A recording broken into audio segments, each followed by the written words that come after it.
Bismillahirrahmanirrahim. Assalamualaikum warahmatullahi wabarakatuh. Alhamdulillah wassalatu wassalamu ala Rasulillah wa ala alihi wa sahbihi wa mawala.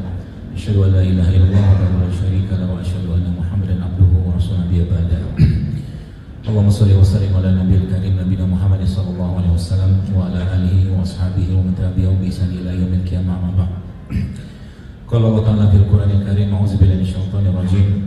Qul in kuntum tuhibbunallah fattabi'uni yuhibbukumullah wa yaghfir lakum dzunubakum wallahu ghafurur rahim. Alhamdulillah, kita bersyukur pada Allah Subhanahu wa taala. Zat yang hari ini begitu banyak melimpahkan kasih sayang, rahmat, taufik, hidayah untuk kita semua. Yang kalau nanti di yaumil hisab nanti kita dikasih pilihan antara Allah dan ibu kita yang sebagai orang yang paling menyayangi kita di dunia ini, maka kita akan memilih Allah untuk menghisab kita, karena Allah jauh lebih sayang kepada kita semua daripada ibu kita sendiri. Allah Subhanahu wa taala menjadikan bumi ini, dihamparkannya dengan ada tanah, pohon, daun, bunga, buah, segala macam.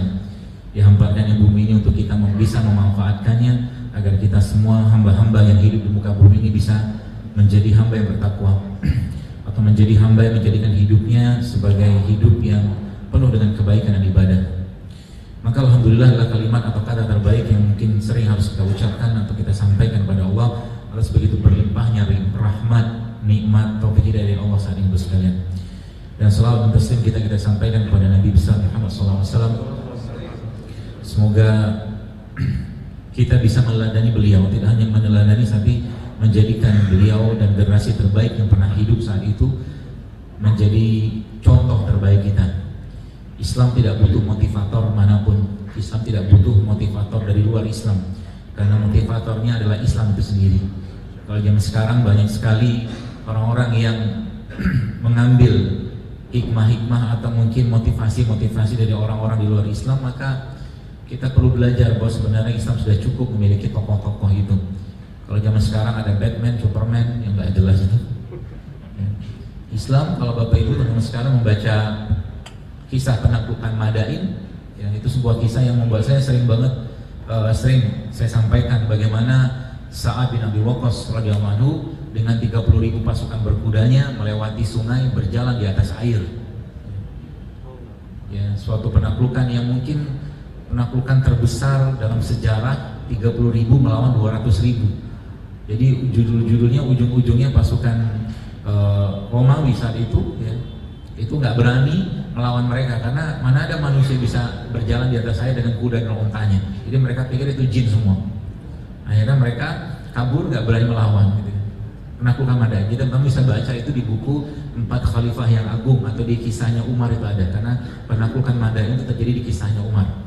Terakhir saya sempat kagum juga dengan seorang Palestina ya, yang membuat suatu buku judulnya 100 tokoh Islam yang berpengaruh dalam sejarah. Kita selama ini kan kenal Michael Hart kan, ya, tokoh yang katanya meletakkan Nabi Muhammad, tapi di situ cuma berapa orang yang dimasukkan. Tapi penulis Palestina namanya Jihad Turbani.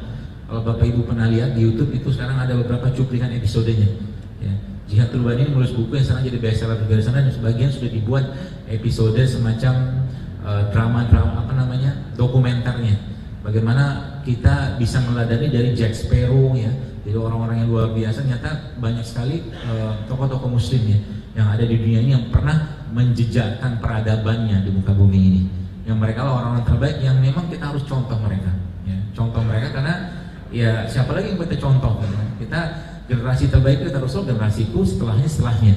Maka itu generasi yang harus dan wajib kita jadikan sebagai cerita ya, khususnya buat anak-anak kita.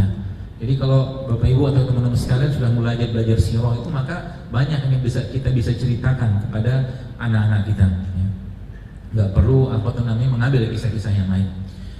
Dan berkaitan dengan kesehatan pun, maka sebenarnya kalau kita lihat di zaman dulu memang tidak seperti sekarang. Kenapa tidak seperti sekarang? Karena zaman dulu orang-orang kalau kita perhatikan sekalian,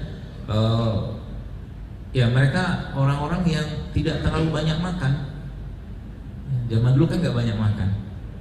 Tanda-tanda orang banyak makan apa? Gemuk. Ya apa lagi? banyak makan ya pasti gemuk gitu loh, secara umum sih. Maka kita lihat zaman sekarang kan banyak orang-orang yang penyakitan gitu loh. Salah satu penyakit itu penyakit ngantuk. Pagi ngantuk, siang ngantuk, sore ngantuk, malam ngantuk, baca Quran susah, bangun malam susah, gitu mau jihad. Ya, kalau bahasa saya di kajian itu generasi kerupuk sebenarnya. Generasi kerupuk itu ya generasi mentalnya kayak kerupuk gitu, disuruh bangun malam susah, ngaji susah, kajian susah, mau hidup apa kayak begitu. Ya. Terus kayak gitu pakai acara ngeluh-ngeluh lagi gitu kan, gaji sedikit lah, ini sedikit, macam-macam gitu kan.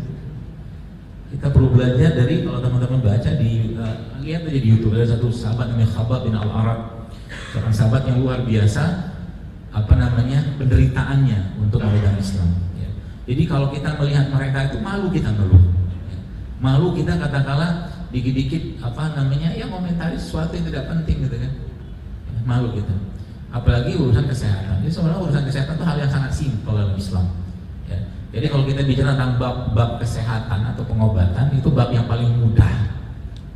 Ya. Kalau ditanya sekarang, siapa di sini yang mau sehat? Semua angkat tangan, ya kan? Coba saya tanya, siapa yang mau sehat gitu kan? Saya, ya, kayak motivator gitu. Saya gitu, takbir, Allahu Akbar gitu kan. Tapi pulangnya makan nasi goreng, balik gitu aja, nggak ada perubahan. Cilok sering. Jadi sebenarnya kalau kita ngikutin Islam, Bapak sekalian, teman-teman sekalian, adalah agama yang sangat low budget dalam urusan kesehatan. Ya, sangat low budget dalam urusan kesehatan. Jadi kalau kita mau sehat sebenarnya nggak perlu banyak-banyak dana. Ya. Puasa Daud aja pasti sehat kan? Tiap hari puasa, selang-seling puasa yang mereka sebut sebagai alternative fasting atau puasa ya selang-seling gitu ya. Pasti sehat. Apalagi saya sampaikan kalau kita ngikutin formulanya Rasulullah maka sederhana sekali. Jadi kalau Bapak Ibu teman-teman lihat di gambar ini ya, namanya di sini. Ini ada hal yang menarik kemarin sempat saya share.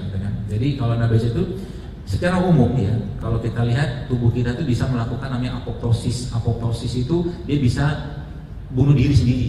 Jadi sel yang rusak itu dia bisa bunuh diri sendiri. Dan kalau teman-teman baca di situ maka akan ketahuan within 11 sampai 14 hari. Jadi bunuh diri sel kita itu terjadinya 11 sampai 14 hari. Jadi kalau kita lihat di sini ya, kalau sebenarnya mungkin kita bicara mobil lah, sebelah mobil Toyota misalkan. Kan, atau Suzuki atau mobil apapun lah. Kan ada misalkan ada servis tahunan, servis bulanan, servis apalah gitu. Nah, tubuh kita juga sama. Ada hubungan apa 11, 14 ini sama 1 tahun? Maka kalau kita ambil rata-ratanya 365 dibagi 12 maka ketemu angka 30. Maka orang yang gak Islam sekalipun sebenarnya kalau baca ini dia harus tahu dalam 1 tahun dia wajib stop makan selama 30 hari. Luar biasa Islam kan?